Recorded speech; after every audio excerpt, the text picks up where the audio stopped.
Hey guys, welcome to Juicy Tea, where I read out the best stories on Reddit, so you don't have to. They're funny, shocking, and satisfyingly juicy. Today we're looking at a couple of stories where OP gets her revenge on her crazy mother-in-law. Am I the a-hole for giving my future mother-in-law 3 days to pay me for a new wedding dress, or else I show the family a photo of her wearing it? Posted by Repulsive Scheme 1359. So I'm getting married to my fiance soon. I bought my wedding dress weeks ago, and my future mother-in-law kept pestering me about trying it on, but I refused. I finally shut it down after she offered me $100 to let her try it on. Her reasoning for persisting so much? She says it's because of her love for wedding dresses and her obsession with them. Then she could just go to a wedding dress shop and try on all the wedding dresses she likes. I'm guessing her real obsession has a little more to do with her wanting to dress up as her son's bride. Fast forward to yesterday. I came home from work early and found my fiance at home. He freaked out after seeing me and tried to prevent me from going into my room while trying to text someone on his phone. I opened the door and was shocked to see his mum standing there wearing my dress. I instantly pulled my phone out and took a photo of her wearing it. She and my fiance freaked out after I told her that she needed to pay me for a new dress in 3 days or else I'll show the whole family the photo. She started crying and then left. My fiance blew up at me saying I can't be serious and that I overreacted because his mum just wanted to try the dress on. No harm done. Then why is she so embarrassed? But I refused to listen to him because, in my opinion, the dress should only be worn by the bride and the bride only. Quite frankly, I felt disgusted looking at the dress again. I don't want it anymore. And so I think it's only fair that she pays for it after she ruined it for me. He yelled at me and told me to wake up and stop treating his mum as if she was an enemy. We had a fight after he failed to get me to back down, and he's been staying with his mum since. I felt awful, but I spent $3,000 on this dress and worked really hard to get it. Now I can't stand looking at it, but people in my family think I'm escalating things and risking my relationship not only with my future mother-in-law, but my fiance as well. Am I the a-hole? Yeah, they're right. You are risking your relationship with your fiance, but is that really such a bad thing? Your future mother-in-law isn't the problem. Your fiance went behind your back and disregarded your wishes. Do you want to be married to that for the rest of your life? Any boundary you have regarding your marriage, birth, or children will be trampled all over by the both of them if you marry him. Update. My fiance called and offered to pay for the dress himself so we can end the conflict. But first, he wants me to 1. Hand over my phone so he can delete the photo himself. 2. Swear that I don't have any copies to use against his mother later. 3. Apologize to his mum. And lastly, he asked that I quit his family group chat and log out of Facebook for at least a month. I haven't responded yet. P.S. He called with this offer/conditions hours ago, but I didn't want to include it in this post, but now I do. Also, I'm not sure if I'll agree because I don't want him to pay for it. I want his mum, the one who wore it, to pay for it. I'm not being vindictive, just trying to hold her accountable. Down in the comments, Moose Life says, not the a-hole, but are you sure you want to marry this guy? He stood guard outside your bedroom so that his mother could try on your wedding dress. Do you think he'll ever stand up for you against her? Rain Squirrel says, send the photo to everyone invited with the announcement that, regretfully, you will no longer be participating in the wedding. But you wish the happy couple the best. Ended mother-in-law's career after she ruined our lives. Posted by Deleted. Context. I've posted a bit about my fiance's adoptive mother Susan in the last couple of weeks, mostly on r/justnoMother-in-law. But for anyone unfamiliar with Susan, she was my lecturer when I was at university. Susan hated that I was dating her adopted son, biological nephew, since she found out about us. When we first told her we were dating, she tried to kill me via an allergy. Another story for another day. And after she found out I was pregnant, she stalked us, impersonated me, and broke into our flat. And that's just the tip of the iceberg. She made our lives hell to the extent that we no longer felt safe in our own home. My fiance and I had to move across the country to escape her. We've been living in our new place for a little under a week. The baby is due in a couple of months and everything is mostly ready. We've deactivated our social media, created new emails, and changed our numbers. Only a few friends and relatives from the town she lives in, which we left, have our new numbers. We had to leave our entire lives and everyone we knew and loved behind while 7 months pregnant because we just couldn't trust her around our baby. Revenge. On Monday, an email was sent from the dean to Susan's graduating students saying Susan was being considered for a promotion from lecturer to head of the department, and they want to hear from her students first. Do they not know that she literally tried to kill, impersonated, and stalked one of her students? The aim of this was to receive glowing recommendations to give to the board. This was not the result. As I had changed my email, I hadn't seen this, but one of my friends who had my new number and was on the course with me did see the email. On Tuesday, he gave my new number to the dean, saying he'd only give the number in person, on paper, and only if she agreed to ring when she was alone, and throw out the paper and erase it from the logs after.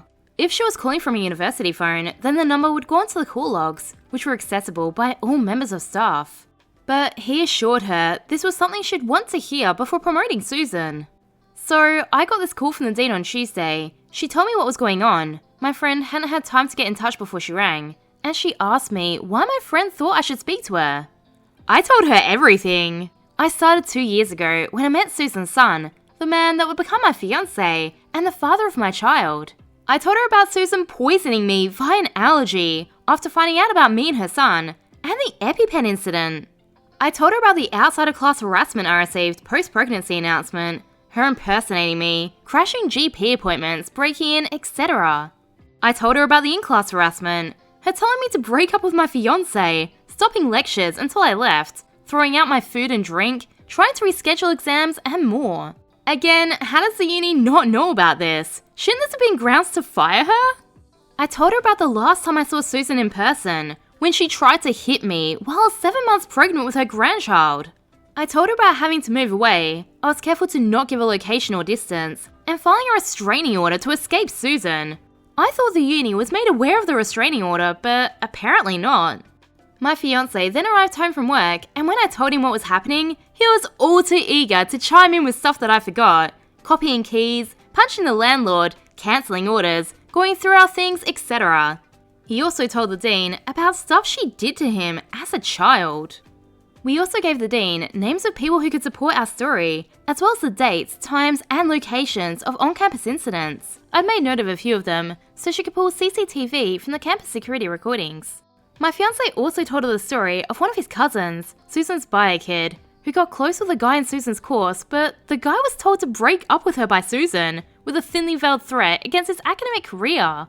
We also told the dean about Susan telling me to break up with my fiancé and vice versa, so she could better maintain professionalism. The dean was horrified. She had me and my fiancé record a video where we said everything all over again, from the top. We made sure the video had nothing to identify our location, and we were assured Susan would never see it. We also sent her all the proof we had alongside it. This was all forwarded to the board, and the board unanimously agreed this was grounds for Susan's dismissal. They said that while outside of uni events weren't really their business, they do go against her character, and that as head of department, she would represent the uni, whether she was on the clock or not. They said that even without this, the events that happened inside the uni alone, stopping lectures, telling me to dump my fiancé, telling that other guy to leave her daughter alone, throwing out my stuff, seeking special treatment on the grounds of nepotism, were all abuses of power and were enough to justify Susan's dismissal. They asked me why I hadn't filed charges, and I said all I'd gained from filing charges is Susan staying away from me, and the restraining order and moving away has the same effect. Plus, it's exam season. My tutor work is really taking off. I don't have time to go through a whole court case, and I'll have even less time once the baby arrives. The baby is due in about 8 weeks, and Susan has already caused me enough stress. Tomorrow, in the meeting where Susan is fully expecting to be told she got her promotion, the dean is now going to ask her to resign. If she refuses, she'll be fired. She will not be getting a reference. The only reason she's been given the option to resign is that she's worked at the university for nearly a decade.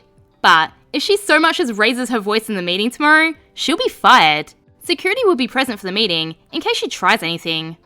Meanwhile, the friends we left behind aren't hesitating to tell anyone who'll listen all about what Susan did during the course of my and my fiancé's relationship. There's not a single soul left in that town who trusts her or will take her side if she tries to fight back. Not even her husband, who told us that now that all their kids are over 18, he'll be initiating divorce proceedings. I don't feel even a little bit bad. I know there's a chance I went too far, but I didn't lie or embellish anything. I just gave the dean the facts as they are. Everything is 100% true. And while it was me who told the dean, I see this as Susan's actions having consequences. OP explained what happened with the EpiPen poisoning incident. I'm severely allergic to peppercorn. Shortly after Susan found out we were dating and asked us to break up, she invited us over for dinner to apologise. I offered to cook as I had my pepper allergy to work around, but she insisted on cooking. My fiance also reminded her of my allergy, as did her husband. She cooked a pepper-crusted turkey. Susan insisted it was a palate issue and that I need to stop being so fussy. I didn't eat it, but due to my proximity to a giant lump of cracked and cooked pepper, I was sat at the table with the turkey right in front of me. I wound up inhaling enough that I began to violently cough and felt lightheaded. My fiance went to get me water while I grabbed my EpiPen. I couldn't open it, so Susan took it off me. I pointed to where she should administer it, but instead of doing that, she asked me if I was sure about not breaking up with my fiance. Whoa! Her husband arrived, saw what was happening, called my fiance into the room, and between them they got my EpiPen, administered it, and drove me to the hospital. Wow, I thought OP was exaggerating when she said Susan had tried to kill her, but yeah, sounds like she kinda did. To this day, Susan insists that no one is allergic to pepper, I'm just fussy. I know I should have pressed charges at the time, but not only was she still my lecturer, but law enforcement says that being stupid isn't a crime. Seriously? She held your EpiPen hostage. The guys had to wrestle it off her. If you died, would that have been enough of a crime? All those silly murderers in jail that killed their victims by shooting or stabbing them should have just given them an allergy attack and watched them die, cause apparently that's legal. If you liked this video, please let me know and subscribe for more juicy tea.